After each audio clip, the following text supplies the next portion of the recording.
Guten Tag, Hobbit hellos, and of course, Wizard welcomes to the best family on YouTube.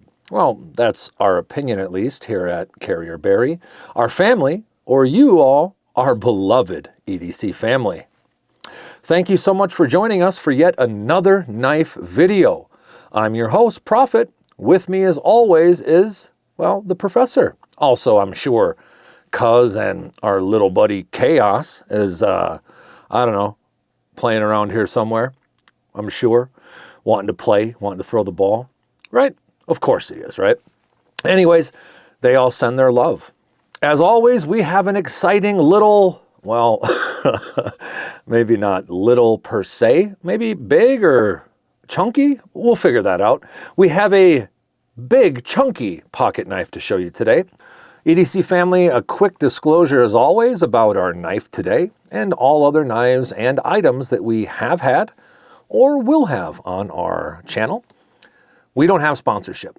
So today's knife was purchased by us, tested by us, and used by us in the real world. Now today's particular knife, full disclosure, was purchased by Herc of Herc Knives, a friend of the channel and a wonderful, wonderful custom knife maker.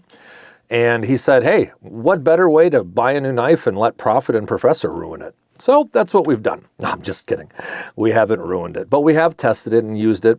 This is the knife we're reviewing, and today you're going to find out if this knife is for you.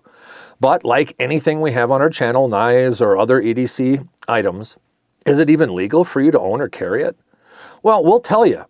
All right, we won't tell you. EDC family, we're YouTubers. We're not lawyers. You should never, ever get legal advice from anyone on YouTube or anyone that isn't a professional. So seriously, please look into and know and learn about your local knife laws. Not sure how? Well, it doesn't hurt for you to visit and, if at all possible, support akti.org. They are the American Knife and Tool Institute, and they're absolutely on the front lines helping us keep our freedoms and our rights. So, without further ado, and since we're through the disclosure, let's introduce the EDC item of the week. Look at that. I mean, I could have been Houdini, EDC family, right? Now, today we have, again, a fun little, okay, let's not go little, chunky, right? Because little doesn't really quite fit. We have a chunky, right, EDC knife on our table here, okay? This is the knife of the week. Well, maybe this next sentence will give you some clue on the chunkiness of this knife. If you are at all familiar with our German friends over at Midgard's Messer, you would have been very correct in thinking that this looks very much like one of their knives. This is a designed by Midgard Messer knife, okay? It is not made by them, and we'll get into that in a little bit. Did I say a little bit? We'll get into that in a little bit. But before I give you proper introductions, let's put this aside, close this chunky boy up, put it aside for a brief moment, okay? Because what would carryorbury be without our patent pending slogan? It's really not patent pending, but we did coin it, right? You guys know that. That's all right. So it's time for Show Me the Flipper. Oh wait, that's not how we do this. Without further ado, it's time. Show you the flipper. That's right, EDC family. It's Prophet's pocket check time. What is Prophet carrying this week? Well, I'll show you. Wait, what in the world? Prophet, are you really carrying that big thing? Look at this. Well, the holidays just ended, EDC family, and this crazy little guy here, this cool little knife, this fixed blade, spun Damascus, absolutely insane knife. And this is from Noon Knives. This was one of my Christmas gifts from the professor. He thought, you know, I know you would never buy something like that for yourself, and he thought it would be a fun knife to at least show on the channel and display, and he's not kidding. I mean, this thing is very cool. Noon Knives really did a good job. It's actually very solid, and I've actually opened some boxes with this thing, believe it or not. Yeah, it's definitely a tool that I wouldn't open a ton of boxes with, but it will display nicely. It came with a really cool leather sheath, right? And we'll keep her oiled up because of the Damascus is not something that won't corrode, but I really didn't carry this today. So this isn't really part of Prophet's Pocket Check. I just wanted to show you guys one of the Christmas gifts that I got. Of course, my dad, the wonderful Black Santa, he got me some really cool stuff as well, like he does every year. He buys me some knives. I'll show you those next week. But again, let's show Prophet's Pocket Check. Today, we had a really special Prophet's Pocket Check. This is a Chris Martin designed and custom made by Chris Martin Delirium. Now, this is a one-off, and it is one of his last batches of knives that he made, okay? You can see it on Instagram. It's under Phantom Steelworks. The knife actually has a Chad Nichols custom Nightmare Damascus, which is absolutely beautiful. And it really is a Chad Nichols Nightmare Damascus. You'll also see that it has a very, very interesting themed pocket clip with it, a very nice bronze or chocolatey titanium handle set, really nice and thick. And what was really cool is it has some really awesome bronze hardware. Let's polish that up and get Prophet's fingerprints off everything. Yeah, just a really, really beautiful knife. It's very stunning, and it really does a lot of work. I wanted to have a larger knife today on the channel because we're looking at a larger knife, right? We're looking at a Midgard's Messer knife, and what better knife to carry around after I've carried this guy around than another chunky guy, you know, a little custom knife. I also carried around this little guy today, and I know you folks have seen this, but it's a pocket check. So what are you gonna do? This is the Olight Arcfield Ultra. It has all three of the utility deals here. You've got the little UV light, you've got the green laser, and then you've got the flashlight with multiple modes. I love this thing. I usually carry this one. It's thin. It has a lot of different things that you can use. I'm a huge fan. My pen today was a Machine Era pen. I absolutely love these. I have these in all kinds. I have brass, we have copper, we have steel. Machine Era does a really great job. These things you can actually take and make it a larger pen by putting the cap on the end. Very, very cool. And then it is very nice compact size when it's all said and done. You know, we're looking at, let's see here, just around, 4.5 inches or so. So yeah, those were in Prophet's Pocket. We showed you the flipper, and it's time now to get after that, right? We know all about what Prophet carried, so let's get back into this Midgard's Messer design knife. And again, I said designed, right? So who made this? Who created this knife? Well, let's dive into that a little bit. This is a Tenable Knives Bombur liner lock designed by, again, Midgard's Messer. The knife combines Midgard Messer's innovative design with their practical functionalities, right? Their overbuilt, chunkiness of all their stuff. And it also kind of has a sort of what they usually do. They always have a themed, Norse-themed name. And this one is a J.R.R. Tolkien name, the Bombur. The Bombur, does that sound familiar? Yeah, if you've watched The Hobbit, Lord of the Rings, you might recognize that this sleek 3.53-inch drop point blade that also has a really nice stonewash finish actually shares the name or pays homage to the character from J.R.R. Tolkien's writings. So just like in J.R.R. Tolkien's writings, reflecting a blend of strength and chunkiness, that's where it gets its name, right? Bombur, one of the three wonderful elves from The Hobbit. And I gotta be honest, I think that this chunky little guy who loves to eat whatever I throw at it, it's a perfect name for it. So talk about creativity, not only in the design of the knife and from the people that designed it, but right down to the name. As always, anything that has a Midgard's Messer design hits home usually, right? Now, that's gonna move us along to our first of 3 sections before our carryorbury game. So, Mr. Professor, will you please insert icon 1 of 3? This is Knowledge is King. And since we're going to do knowledge is king, and since we're having our first Midgard's Messer knife, kind of, on the channel, I thought we would use this time to learn a little bit about Tenable knives, right? And Midgard's Messer. Who are they? Well, let's start with the designer of the knife. Let's start with Midgard's Messer, okay? Overbuilt, innovative lockups, crazy secondary lockups, crazy ways to close, wild ways to field strip or to take these overbuilt knives apart, wild safety checks and incredible weird balancing, 3D printing, customization. Yeah, they've knocked all of that out of the park.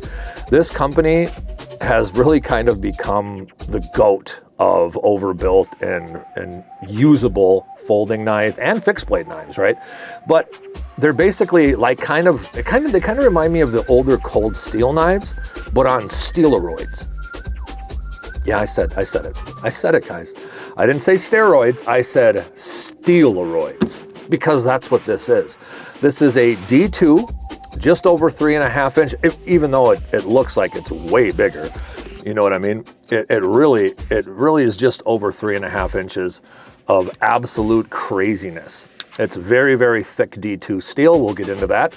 But let's not forget that we're in our Knowledge is King section. So who is Midgard's Messer? Well, they started in around 2017 and they are over in Germany, okay? And what they decided to do was they had the company founder, or one of the founders, Mr. Dirk Hofmeister, who had been a knife collector and around knives since he was just a child growing up in Germany. He had some ideas of collecting knives over the years, and he had over 1,000 knives in his collection, and he decided that none of them were perfect. So, he did what any sane person would do. Dirk said, hey, I'm going to sell these knives, and I'm going to really try to work on being the first company that can do a wide variety of custom 3D printing services, hardening services, coating services. Let's move not only our visions into reality, but everybody's visions into reality. Honestly, these guys are super unique.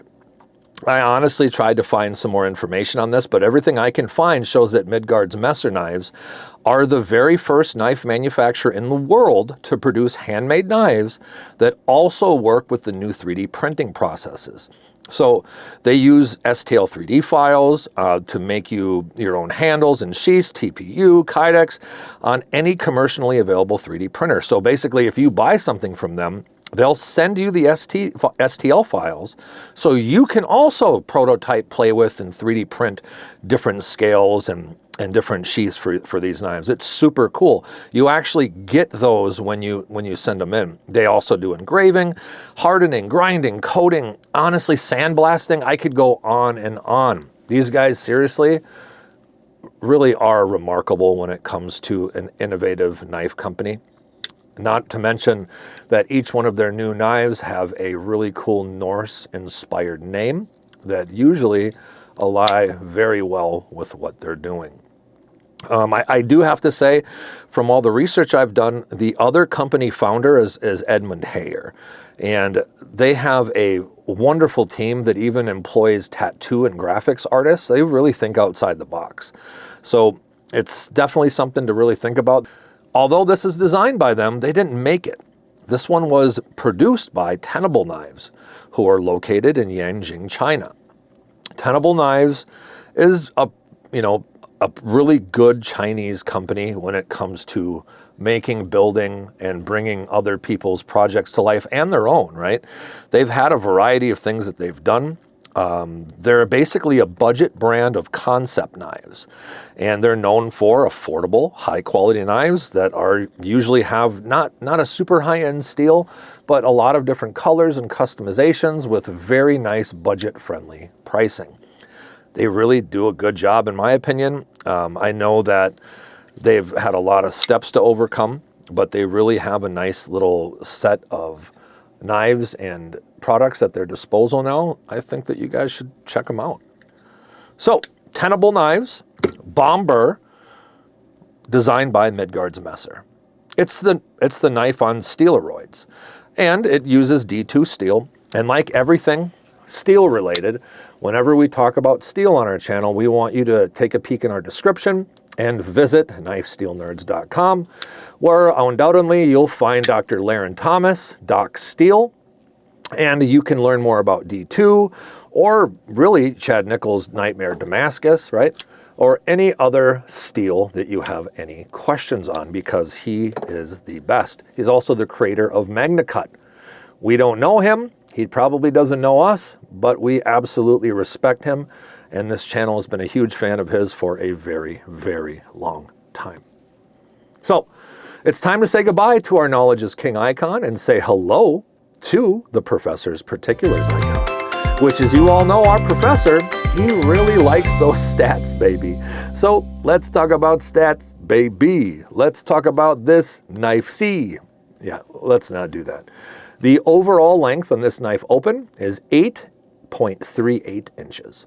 The blade length, again, we talked about that, is 3.53 inches.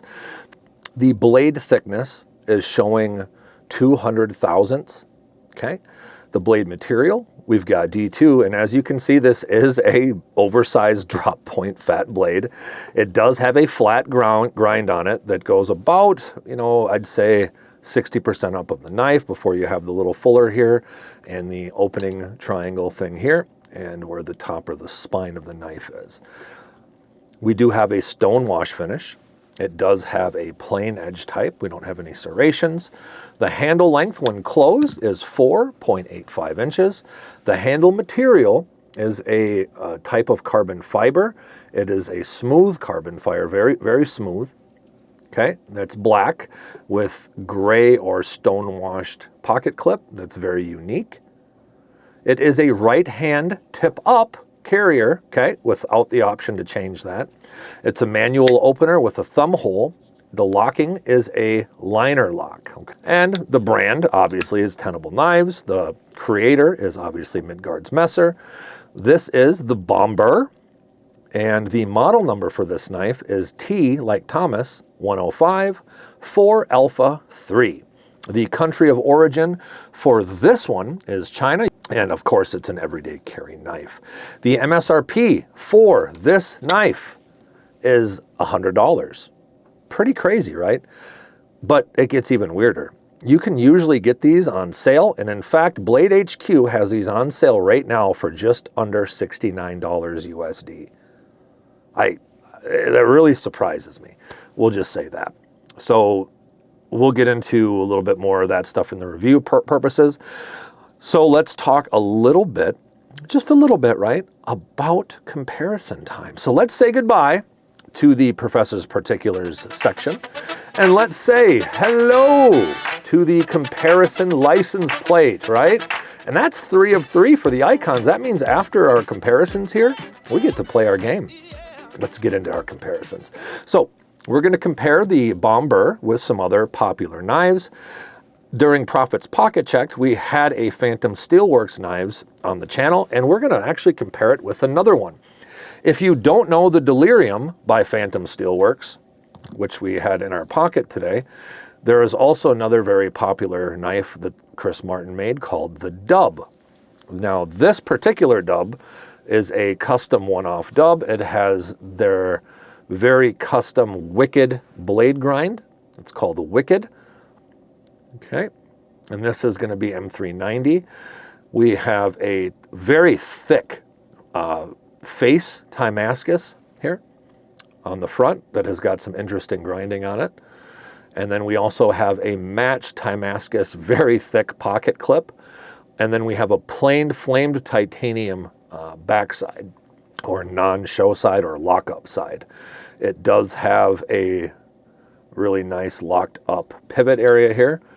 And so this is the Dub. Now, the interesting thing when you're looking at Phantom Steelworks knives, these were, to me, previously, other than Cold Steel, the coolest overbuilt custom knife maker knives you could get.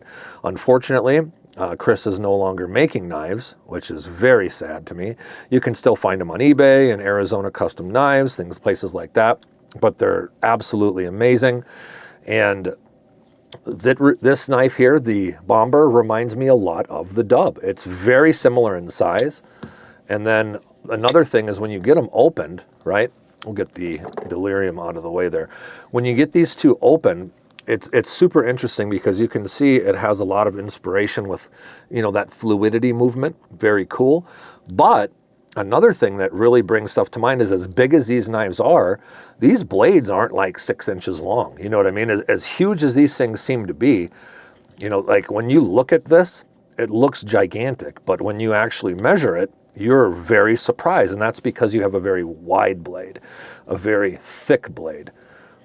Now, obviously, you have a lot thicker blade than you do on the dub here, but these super thick handles here on the dub make it a little bit different.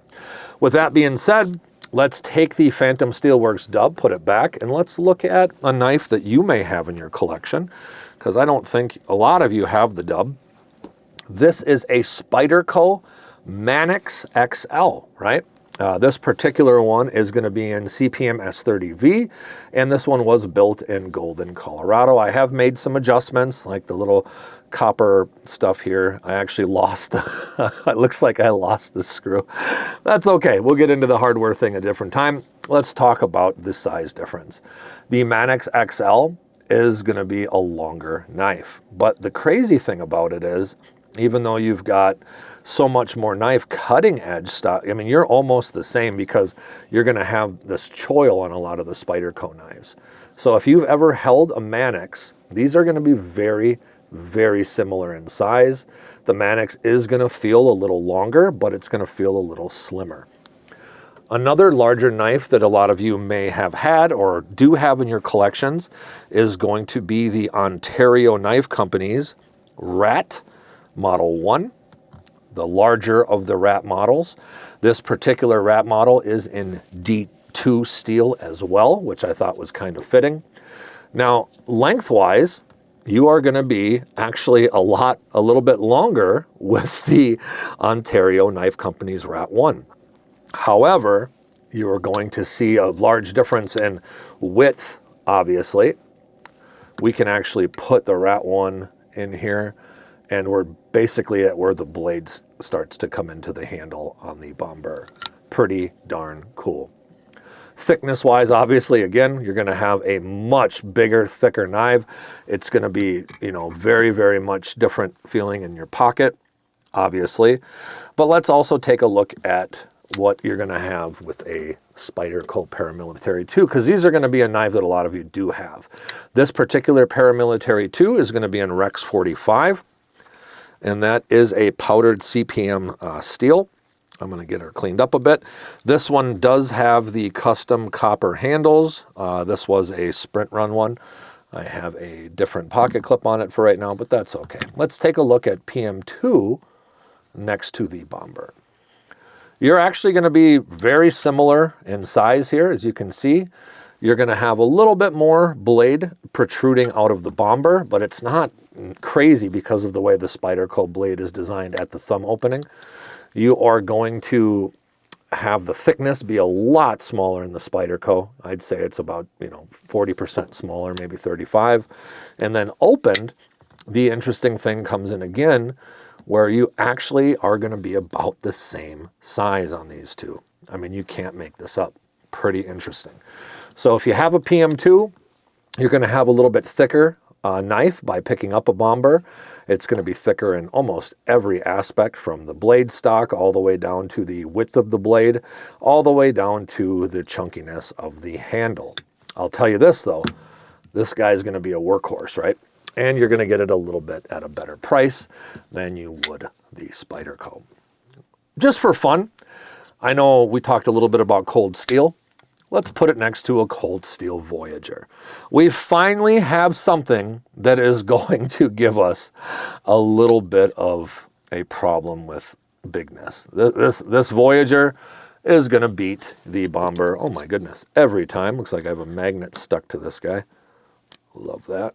All right, so that's what that looks like. If you have held a Voyager, now you can see the difference with the Bombur. Okay. All right, I think that's going to end our comparison. I love that. Thanks for sticking with us, folks. What does that mean? Well, we say goodbye to the comparison icon, And we're about to jump right into the game you came for, the carry or bury game. The carry or bury game we use for the positives of our opinions as needs, which will be little pockets with the word need stitched in them, and negatives will be a nail, as in a nail in the coffin, because if we don't recommend a knife and it's not up to our standards, we will bury it in the backyard and have a 21 flipper salute. And that's for darn sure. So let's see if the Tenable Knives Bombur, designed by Midgard's Messer, is worthy of your carry, or is it destined? Will it fit even? Yeah, it'll fit, especially closed, to go into our little toy coffins. Let's find out. We always start out with the needs or the positives, so let's get right into it. In my personal opinion, the first need, it's an overbuilt budget knife. Yeah, let's even take the budget out of that for a minute. It's overbuilt, and even for a non-budget knife, right? The Bombur is super overbuilt. So guess what? EDC family, you don't gotta be scared to use this thing for tough tasks, because it's gonna chew through whatever you want. It's got a very unique lockup. You can see it's got a bar kind of right in the center here. Let's grab our plastic pointing device. Get that in the camera there. And you can, as you can see, we've got a bar here. And so we also have a small hole, as you can see. So as we go to lock up, that is locked up about as tight as you can get. There is zero wiggle room. Let's try to get it in this camera. There we go. There is zero wiggle room when this thing's locked up. And it sounds like a darn shotgun. You really can't get that sound out of your head. You know what you've got when this is in your hand, and when it's in your hand, it's ready to be used. So again, tough tasks, no problem. Number two, we're gonna go with unique, right? Well-placed and actually usable pocket clip, right? You guys know that on this channel, we don't like pocket clips on a lot of knives, location, all that stuff. This will actually go in your pocket super, super nicely, lock up really cool, kind of look neat actually too on the outside. But what I really like about it is once it's secure in your pocket, it doesn't have any movement. Now, this isn't a deep carry pocket clip. As you can see, you're gonna have about this much of the knife showing out of your pocket. But because of the size of the knife, you kind of need that. If this went too deep, it's gonna drag that whole pocket down with it. So we're gonna say the pocket clip is a positive. It's nice, it's designed really nice. It actually has two different screws or two pieces of hardware that kind of give it a lot more strength. It's strategically placed for not just ergonomics, but convenience. Yeah, we're going with that. Do we have a third need, Professor? Of course. You hear that? Smooth action. On such a large knife, it's hard to get that geometry to make it feel like you have good action. Now, you probably see that a lot of the times I'm flipping my wrist with it, and that's just because of how heavy it is. You actually can open it without flipping your wrist. Now, the detent, you can get a spidey flick in, as you've seen, but it takes a little bit of momentum, or I guess big time momentum to get it done. You'll see I'll flick my wrist a little bit, especially spidey flicking it. But that brings me to the detent. Not only do you have smooth action, normally when you have a blade this thick and this heavy, it's gonna fall right out. I cannot get the Bombur blade to fall out, ensuring you have a very strong, reliable detent that actually doesn't really come into an issue with the opening of the knife. That for sure is a number 3 for our needs. Our number 4 need is the ergonomic design with strong jimping. I didn't think a big chunky knife like this would feel good in my hand, right? It just looks like it's gonna feel like I'm holding a brick. It's so naturally comfortable. It never ceases to amaze me what people can think up in their minds and bring to life. I mean, the blade, as you can see, as I'm holding it, my finger are very secure in these first 2 grooves. And then even if you have smaller hands, the way that this end kind of builds up like this, it gives you a lot of different options, and it feels good. I don't have a ton of hot spots. You get a little bit here if you really hold tight right where this is, right where the pocket clip starts. But honestly, If the pocket clip was further out and more angled, I think that I would feel that much more in the palm of my hand and it'd get pinchy. So I actually really appreciate the ergonomics and the comfortable grip, especially when you have something like this that you're going to buy that is going to be made to be hard used, okay? So with that being said, what we'll do is we'll just give you a quick over of the needs again. We stop at 4. Number 1, overbuilt. It's super overbuilt, right? Number 2, it's got a really unique and well-placed and usable pocket clip. Number 3, smooth action with a surprisingly strong detent. It's got those ceramic bearings that give a great action. Number 4 was the ergonomics of the actual knife, which along with the strong jimping on the spine of the knife really make for a nice, secure, strong, good feeling, comfortable grip, at least for somebody with larger hands like me. We wouldn't be a review channel if we didn't talk about the negatives. So let's talk a little bit about the nails, or the nails in the coffin potentially for the Tenable Bombur. One, I gotta say it, guys, limited one-hand operation. Normally when you have a foldable pocket knife, it's a one-hand deal. Now it's heavy, and yes, you can get her to come out, right? But I would say if I had gloves on that weren't really form-fitting, I would probably have a hard time. And then again with the Spidey flick, yes, I can do it, but I have to have that expectation in my mind. So you're gonna be limited, for most people, you'll be limited to just thumb opening. And the way that this little triangle is designed, the one big thing I have is you see where your thumb is gonna naturally open it. It actually comes down like this. I would have liked to see a little bit more of the triangle be moved so you have more opening here. Instead of that tiny little jimping area to grab, I would have loved to see that to be a little wider, maybe come out to here, like this. That way when you're moving the blade over, it's gonna be nice and handy for your thumb to do that. So for one-handed opening, it's not a dream. Again, it's reliable if you're flipping your wrist, but again, it's not a very fidgety, useful one-handed knife for most jobs. So number 2, you guys probably seen this one coming, the potential loosening of such a big blade. Now, we talked about the lockup being super strong. However, if you can look here, we actually have a non-captured pivot, which means both sides of this knife have a looks like a T8 or T7 Torx opening, which means that in order to tune it right and to get it tight, you're gonna have to tighten it from both sides, or have something in here stopping on one side while you tighten this side. So you can have, as you can see, centering issues. Whenever you have a non-captured pivot, you're gonna have centering issues usually, and which is we have that. So as you can see, yeah, I mean, that is not a centered knife. It's okay. We can probably tune it pretty nicely, but whenever you have a non-captured pivot, it gets difficult. Whereas if you look at the dub here, you've got just a plain back area here that can't screw, and there'll most likely be a D or some kind of reason why this won't be able to spin freely. So the only locking up you'll have is on the show side.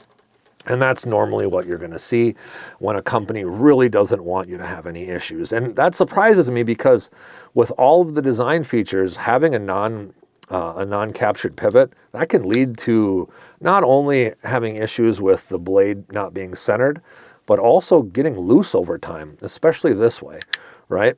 And I can actually feel it wiggle, which a big knife like this should not wiggle. It just shouldn't. All right, number 3. You guys probably seen this coming as well.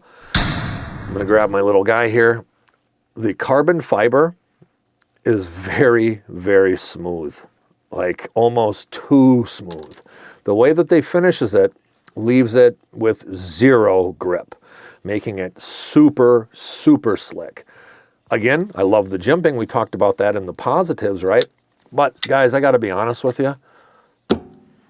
Having a big knife that you're gonna use hard, I don't see why they couldn't have figured out a way to do something with the carbon fiber to give it a little bit of grip.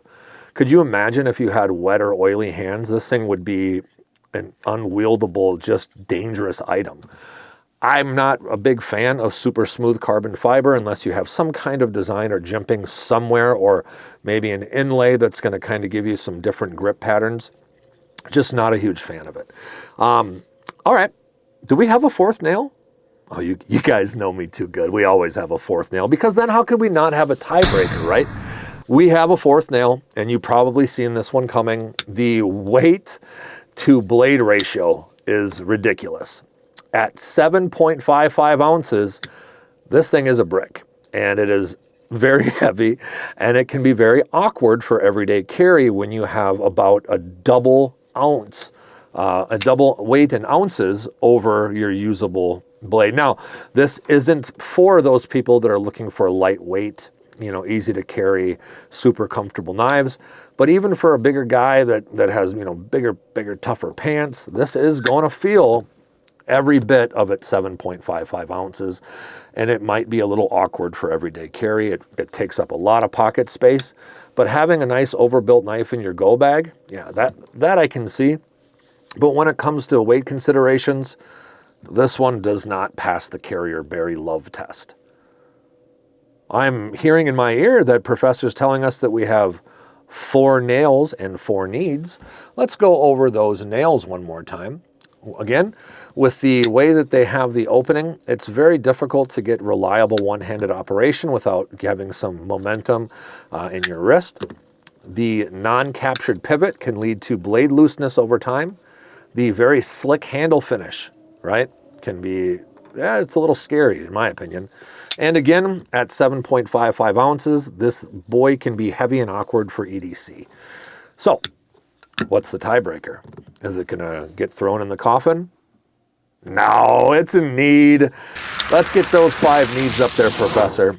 The Tenable Knives Bombur liner lock is a super solid choice for anybody looking for a unique, quality, and heavy use knife. Now, that's not what the tiebreaker was. Let's get very specific. This thing is going to be, the number 5 need is price. This is a sub $100 USD knife. This is a flippin' steal, EDC family.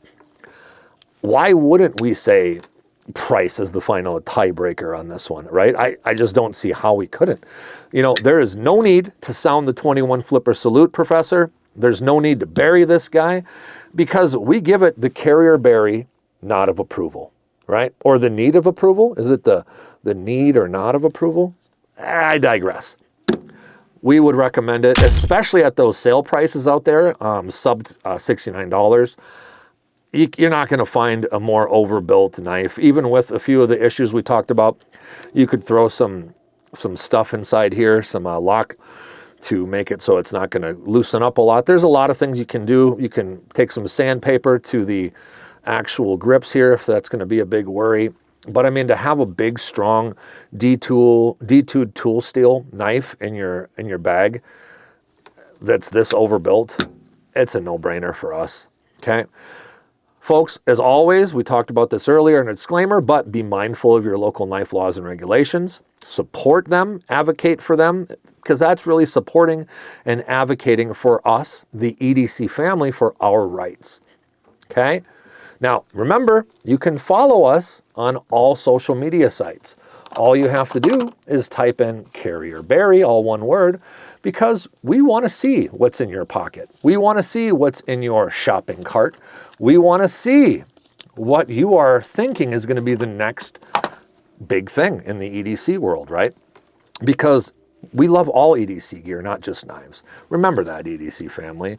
And if you're looking for stickers, cards, lanyards, or some really fun ways to keep your glasses or EDC knives clean, there's nothing better than to grab some carryorbury stuff. Give us a shout out. We'll tell you how to get it. You can follow us again on any of your favorite social media sites. It also really helps if you share and click subscribe, turn on those notifications. Those things actually really help a smaller channel, right? And if you want to spidey flick that like button, that really helps us know that you want more content. Because EDC family, with your help, we will be the most prepared family on YouTube and beyond. because we are EDC family. All right. So until next time, EDC family, keep those blades sharp. Keep those flashlights nice and charged, or those torches, as they like to say, over in Germany especially. And if you're anything like the Prophet Meister, keep those Band-Aids close. Remember, EDC family, and we mean this, you are the best and the sharpest tool in your personal EDC loadout. May God bless you, and we'll see you soon. Thank you so much, EDC family. We can't wait for the next video, and I think you're going to like it. Take care.